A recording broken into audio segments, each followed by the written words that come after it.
Are you ready to find out what are the top 5 things they should definitely delegate first as a coach, consultant, or content creator to an executive assistant? Now, as someone who has run an executive assistant outsourcing agency for the last 6.5 years almost now, a thing that I will always see is people delegate the wrong thing first. And this is a little bit of something that's natural because I always think of the first time that you want to hire or you want to delegate something. People usually tend to delegate or, hand off something that they don't want to look at, that is a little bit more painful, that is a little cringe for them to be able to do. Or they just delegate the one-off things of like resize this photo, edit this video, and they often end up wondering why is having an assistant a game changer in the first place? Or worse, they delegate the really wrong things like your sales process, things like how to intake a new client without even having the right systems in the first place. But a quick test that you can do to know if this is something that you should delegate is actually if it happens for more than once a week and you're still doing it, you should delegate that. That's essentially a quick and easy way to assess essentially the current tasks and work that you're doing. And of course, the first example here is just email management or just inbox management in general. Nowadays, as an entrepreneur, as a business owner, you're not just really triaging just your email. You're also getting DMs from Facebook, from TikTok, from LinkedIn, from anywhere else that you are active, that you are trying to get clients from. There are going to be people who are going to be reaching out to you that, again, you don't have to be necessarily the one responding back to them or even just to keep the conversation going. There's a reason why this is one of the first things that you should delegate, because these are things that you can create a system between you and an executive assistant for them to be able to follow and manage it. So what that really looks like is, for example, for me and my assistant, I have not looked at my LinkedIn inbox for like years unless she tells me that there's something that she can't respond. And even that has gotten more rare, the more, of course, that my assistant has known me. So the way that we do this is the very beginning, I walked her through how I manage my inbox. It could be messy, it could be whatever. But the point is I show her what works for me because I'm showing her my own preferences. So then for her, she takes what I've given her and then she improves upon it. She researches, she finds videos just like this one to find what are the best practices other people are using and are doing to make it easy for me to not want to look away when I look at my own inbox, or for her to just generate essentially a report of what I should look at and what I shouldn't look at because she basically already hasn't taken care of. And then she goes through the process of going through my inbox of if it's something that she can respond to right away, she responds to it right away.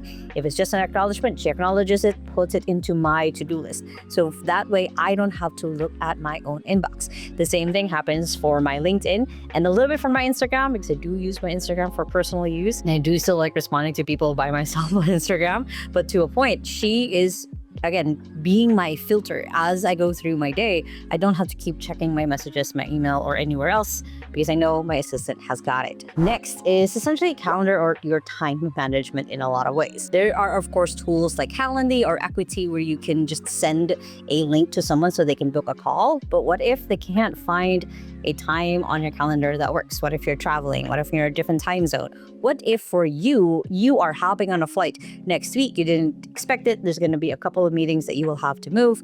You don't have to be the one moving them or coordinating back and forth with the person you have a meeting with. You can basically just have your EA be able to handle it. Again, the main key thing here is you've built a system of what your preferences are, your assistant improves it, and then documentation happens so they can do this repeatedly over and over again. The next task is social media management and repurposing. For me, I record these videos for this channel for about 10 to 15 minutes in a week. And a lot of the time, my assistant will already have a topic for me ready to talk through. Already has like a bullet script that I like to go through myself. And then that's it for me. I will then record. I will send this off. This gets uploaded into Riverside. My amazing editor downloads it, makes me look better than I would ever look versus if I was the one editing my own video, and then fixing up audio, and then of course then creating the title, the description, everything else that goes into making this video. I only just had to show up. That's all that I really needed to do to be able to get here. And then my assistant makes sure that it's published on YouTube, on TikTok, everywhere else, my Instagram, the 2XU, which is my company's Instagram. I don't have to do anything because we have a whole workflow on how to be able to do this. Now, I do have a full list, by the way, of 200 something tasks that you can delegate. We call it the Scale You Vault. If you want access to that, make sure to check out the description below. But essentially, the key thing here is I've built it with her. I didn't really have her just build it without me because I kind of like having or knowing at least the workflow and how things work. And again, that's all my own preference. You might have your own preference, but for me, when it comes to social media management and repurposing, I don't really have to lift any other finger other than doing these and recording these videos myself. And then she takes care of the rest. Next is research. And I do so much research with what I do because beyond just my executive assistant business, I'm also an AI consultant. I also do consulting for operations and systems. I do so many things that I will need a lot of data for. And for my amazing assistant, she utilizes both, of course, just research and AI to be able to give me the data that I need. Before I hop on calls with potential clients, she already has a packet of information about this person before I jump into the call. I find it easier for me to create rapport or basically that connection with the person I'm talking to because my assistant already has a file on them. And the same thing for any new projects or tools or anything else that I want to dive into.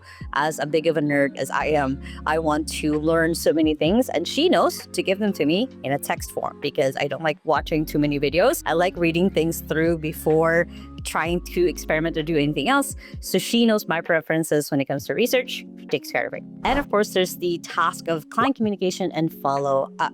And this is essentially just making sure that nothing falls through the cracks. If there are client communications outside of just email or open tickets basically with clients or things that I said like, hey, I want to discuss this with this client. She makes sure that I have a whole file per client. It's on a Google Doc that has the transcriptions of the meetings, the emails that we've had back and forth. We do that every month where we scrape all of the emails of the discussion with that client, and then it gets put into a Google Doc, which then, because of the amazing use of Google Gemini, I can just go ahead and type and ask like, what's the open tickets and what are the open books for this client if I ever want to use it as a reference. Now, I do have amazing client success managers at 2XU. So this is more for like the AI consulting systems operations side of what I do, is where essentially my assistant shines the best. Again, there's a reason why these top 5 tasks, email, calendar, social media, your research, and client communications and follow-up are the main things that you should definitely have delegated 5 years ago, depending on how long you've had your business, is because these are the more repetitive tasks that can be easily systematized. You can create templates for it, assets for it, where it's easy for anyone to actually potentially take over and actually run and own this part. Now, a key thing you want to keep in mind is when you're delegating tasks, you're not really delegating the tasks per se, you're delegating the outcome. So email management, the outcome is to make sure you don't miss opportunities. It's not really the task of inbox 0, it's making sure you don't miss anything. Calendar management, the outcome of that is making sure that you're focused on the right things, that you are in meetings that you're supposed to be, you're filtering out things that you can really be an email.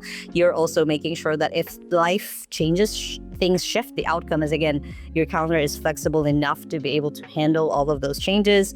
And when it comes to social media management, it could be that it is one of the ways that you get leads or that you build trust within your community and the people that you want to work with.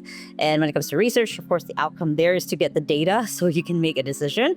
And of course, finally, on client communication and follow-up, it's making sure that your clients feel taken care of. So you definitely want to switch your mindset of like, from thinking about this as just task into now an outcome, in essentially starting to delegate this to an assistant. And again, I have a full list of like 200 tasks you can delegate.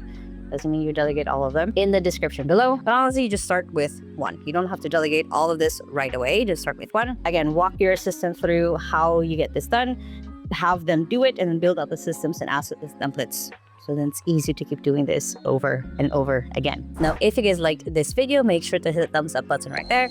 comment below any questions or any tasks you're thinking of delegating and you're not sure. I would love to know and help you guys out in the comments. I'm always living in there. And if you still haven't yet, make sure to hit the subscribe button right there so you don't miss any of my videos every Thursday on how to be able to grow and scale yourself and your business, especially with AI. And if you want your own assistant to really know and own how to do the tasks that I walk you through, I do have a other channel right here of basically just centered for executive assistants. And you can, of course, just check out my latest video right here. And I hope you guys have an amazing and wonderful day. And with that, small steps matters. And I'll see you in the next video. Bye.